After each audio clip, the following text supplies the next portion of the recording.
Babae, ang sweet nila. Ha? Asan tatay mo? Nandun po siya, Nay. Oo, sige, kita tayo mamaya. Hoy, sino kausap mo? Kaibigan ko lang sa trabaho. Ganda ng bracelet mo eto. Binigyan lang ng kaibigan ko. Okay. Hello? Nandyan ka pa? Di pa rin kita mas mag-usap? Sandali na lang to, darling. Umamin ka sa akin. May kabit ka, no? Ako may kabit? Nagpapatawa ka ba? Siguraduhin mo lang. A few moments later. Uy, Mare! Uy, anong balita? Tignan mo yung bracelet na binigay sa akin ng boyfriend ko. Wow, ganda! Ganda, di ba? Sabi niya mahal daw to. Hello po, ma'am? Hinahanap po kasi namin yung nagnakaw ng bracelet. Ganito po yung itsura niya. Mare, sabihin mo lang ka nakita. Sige. Sir? Sila po yung nagnakaw. Mare! Akala mo di ko alam na ikaw ang kabit ng asawa ko? Anong mangyayari dito, darling? Oh, eto na pala siya. Couple bracelet pa kayo, magpapaliwanag ako, darling. Sumama na kayo sa akin sa pasinto. Sige na, huliin nyo na yan. Darling, magpapaliwanag ako. Darling! Walang hiya ka! Magbabayad ka! Mga anak, dadating na yung kapatid nyo galing ibang bansa. Hi, mga kapatid! Ate, dala mo ba yung iPhone na pinabili ko sa'yo? Siyempre naman. Pang-online class mo. Thank you, ate. Yung sapatos ko, nabili mo ba? Oo naman, eto. Size 10, di ba? Ganda nito. May magagamit na ako. Salamat. Ate, nasa na yung Louis Vuitton ko na bag? Siyempre, makakalimutan ko ba yun? Wow, social naman. Miss ko na kayong lahat. Lalo na ikaw, Nay. Masaya ako, anak, na nakauwi ka na dito sa Pilipinas. Aba, umuwi na palang katulong sa Spain. Anong pinagsasabi mo katulong? Doktor tong anak ko. Bakit di natin siya tanungin? Ha? Totoo ba yun, anak? Nay. Bakit ganti naman ng iPhone? May keypad. Ha? Mali ito. Bakit nakalagay Abibas? Fake naman pala ang mga pasalubong. Nay, hindi na... I love you, anak. Bata! Ha? Buntis ka, ate? Ako? Buntis? Buntis ka ba talaga? Bloated lang ako, sis. Bloated? Ano to nakita sa CR? Positive, oh? Positive kasi ako sa COVID. May COVID sila? Bakit ako nandito? Nakikichismis lang ako, Ay, sorry po, sige. Wait lang. Shoutout sa mga anak ko. Artista na ako. Ano nangyayari dito? Nay, wala po. Alam kong may tinatago talaga sila. Sakit na tiyan ko.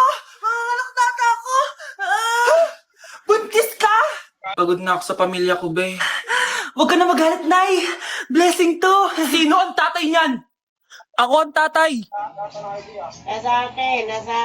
Anak, nakita mo ba yung cellphone ng tatay mo? Nilagay ko dun sa loob ng kabaong niya bago siya ilibing. Ba't mo naman ginawa yun, anak? May mga importante naman doon. Baka sakaling buhay pa siya para matawagan niya ako. Ay, Diyos ko talaga tong batang to. Tangani.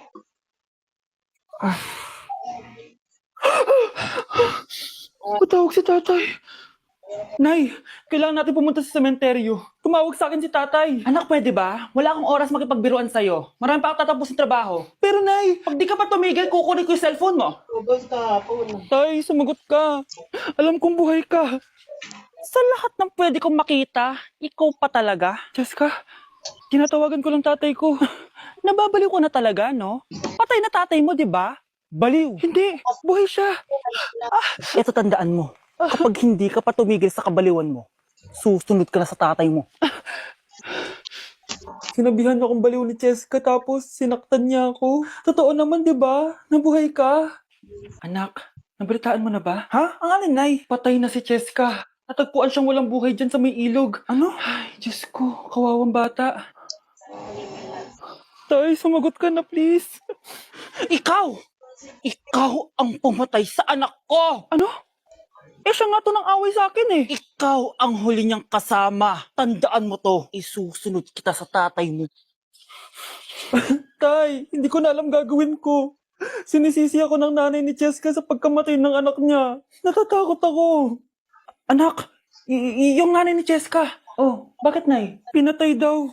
Pinitin sa may puno. Ano? Nakakatakot na dito sa barangay natin, anak. Sinong pumapatay sa kanila? Nay, may tao.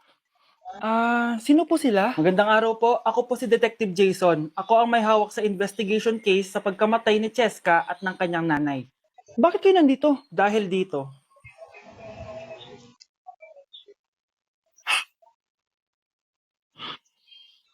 Nay, ikaw pumatay sa kanila? Oo anak, narinig ko lahat ng mga sumbong mo sa tatay mo. Cellphone ni tatay. Pinangako ko sa tatay mo bago siya mamatay na poprotektahan kita kahit makapatay man ako ng tao. Sumama ka sa akin, ma'am, para ma-interview ka namin. Tandaan mo to, anak. Kahit nasa kulungan ako, poprotektahan kita. Tumawag ka lang.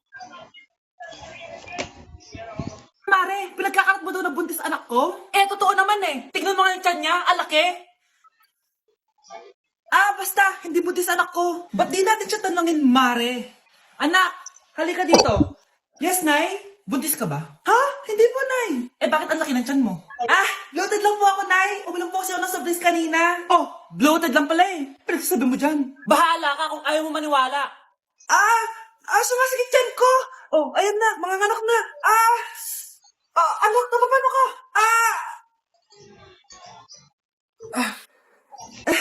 Baho. Sakit. Parang iba na to, Nay. Anak, kapiga ka. Anak, higa ka lang malalim, ha? Ire. Sige pa.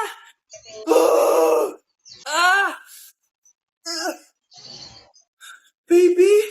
Sorry, Nay. Tinago ko sa'yo na buntis ako. Okay lang, anak.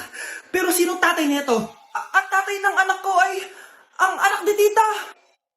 Oh, anak mo pala may gawa nito? Asa na yon? Oh, ikaw, magbigay ka na sustento para sa anak nyo. Sige po, magbibigay po ako ng 5. 5,000? 5 pesos? Wala na po kasi yung pera eh. At dahil 5 pesos ang binigay ng tatay mo, lollipop mo ng dedean mo, ha? Ay, pupunta po yung boyfriend ko mamaya. Talaga, anak? Sige, paghahanda ko kayo. Sige po, Nay. Excited na ako makita boyfriend ng anak ko.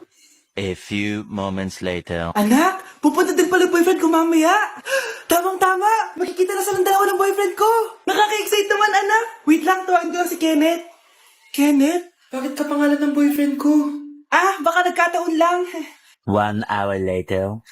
Tao po. Nay, nandito na po ang boyfriend ko. Sige, pupunta na ako. Anak, nasa na yung boyfriend mo? Kenneth? Boyfriend mo to, anak? Opo, Nay. Siya po yung sinasabi ko sa inyo. Ha? Boyfriend ko din to eh. Ha? Walang hiya ka, manloloko. Lumayas ka dito. Layas! Layas! Teka lang. Bakit? May kakambal ako. Siya yung boyfriend mo, tita. Parehas Kenneth yung pangalan namin. Yun naman pala, Nay eh. Sorry.